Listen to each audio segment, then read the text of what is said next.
যেভাবে বিষয়টি গণমাধ্যমে এসেছে যে মাননীয় প্রধানমন্ত্রীকে দেশ ছাড়তে বলা হয়েছে, বিষয়টি মনে হয় ওভাবে আমার জানা মতে যতটুকু আমি জেনেছি এবং দেখেছি এটি সত্য নয়। যে বঙ্গবন্ধু শেখ হাসিনা কোনো অবস্থাতেই তিনি বাংলাদেশ ছেড়ে যেতে চাননি। তিনি বারবার তার নিরাপত্তার দায়িত্বে যারা ছিলেন তাদেরকে বলেছিলেন যে প্রয়োজনে তিনি জাতির পিতার যে জন্মভূমি টুঙ্গিপাড়ায় তিনি ফিরে যাবেন এবং সেখানে অবস্থান গ্রহণ করবেন। এবং ৫ তারিখ আমি দপ্তর সম্পাদক হিসাবে আমি দলের নেতাকর্মীদের কাছে জানার চেষ্টা করছিলাম ঢাকা শহরের বিভিন্ন প্রান্ত থেকে যে সমস্ত পয়েন্টে ধারাবাহিকভাবে বিভিন্ন ধরনের সন্ত্রাসী কর্মকাণ্ড গোলযোগ হচ্ছিল, যেমন যাত্রাবাড়ি, উত্তরা, এবং আমাদের পরিচিত যারা সরকারের পুলিশ প্রশাসনে রয়েছে তাদেরকে জিজ্ঞাসা করছিলাম এবং তারা বলছিলেন যে পরিস্থিতি সব শান্ত আছে এবং কোনো সমস্যা নেই। তা আমি প্রায় 10টা, 10:30টার দিকে আমি গণভবনে আমি খবর নিয়ে জানতে পারি যে সেনাপ্রধান তিনি গণভবনে এসেছেন, এবং আমি গণভবনে গিয়ে দেখি যে তিনি মাননীয় প্রধানমন্ত্রীর সাথে সাক্ষাৎ করে তিনি ফিরে গিয়েছেন। এবং তখনও পর্যন্ত ঢাকা শহরের বিভিন্ন প্রান্ত থেকে যে ধরনের খবর আসছিল যে পরিস্থিতি স্বাভাবিক, তখন একটু পরে জানা গেল যে টেলিভিশন স্ক্রলে সেনাপ্রধান জাতির উদ্দেশ্যে ভাষণ দিবেন, এবং কেন ভাষণ দিবেন এটি নিয়ে গণভবনে মাননীয় প্রধানমন্ত্রীর যারা সিনিয়র যারা কার্যালয়ের কর্মকর্তারা ছিলেন তাদের কাছ থেকে ওভাবে কোনো মানে সঠিক যে কি বার্তা আসতে পারে এটি নিয়ে আমরা ওই সময় ধারণা করতে পারি। কখনো আপনারা জানেন না যে ঢাকার অভিমুখে লাখ লাখ লোক আসছে, এবং আপনারা জানেন না যে সেনাপ্রধান শেখ হাসিনাকে বলে গেছেন যে তাকে দেশ ছাড়তে হবে, এবং শেখ হাসিনা দেশ ছাড়ার সিদ্ধান্ত নিয়েছেন। ৫ তারিখ আপনার সঙ্গে শেখ হাসিনার কোনো সাক্ষাৎ হয় না? আমি গণভবন গিয়ে দেখেছি মাননীয় প্রধানমন্ত্রী তার ছোট বোন সহ তিনি সেখানে ছিলেন, এবং আমার মনে হয় যেভাবে বিষয়টি গণমাধ্যমে এসেছে যে মাননীয় প্রধানমন্ত্রীকে দেশ ছাড়তে বলা হয়েছে, বিষয়টি মনে হয় ওভাবে আমার জানা মতে যতটুকু আমি জেনেছি এবং দেখেছি এটি সত্য নয়।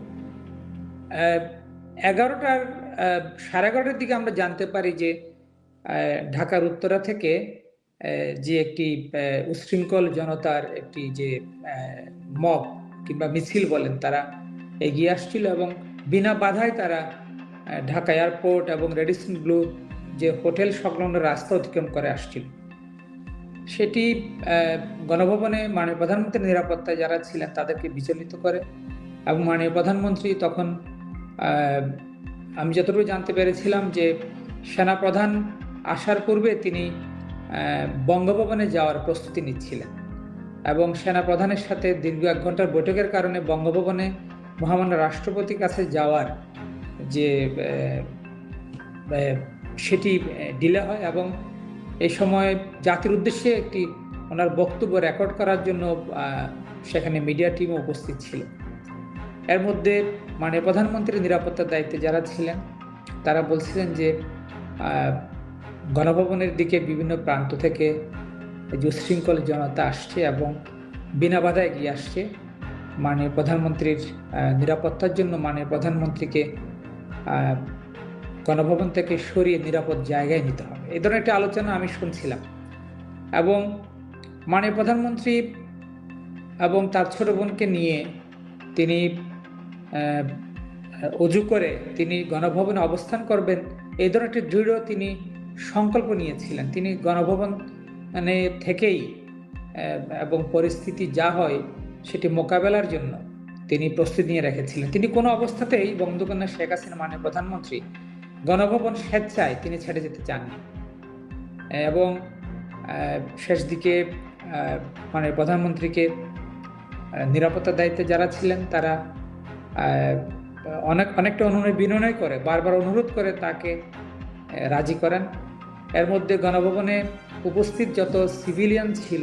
আমাদের মতো যারা সিভিল যারা মানুষ সেখানে কাজ করতেন, সামরিক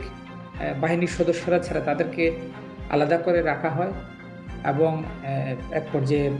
তারা মাননীয় প্রধানমন্ত্রী এবং মাননীয় প্রধানমন্ত্রীর ছোট বোন জাতির পিতার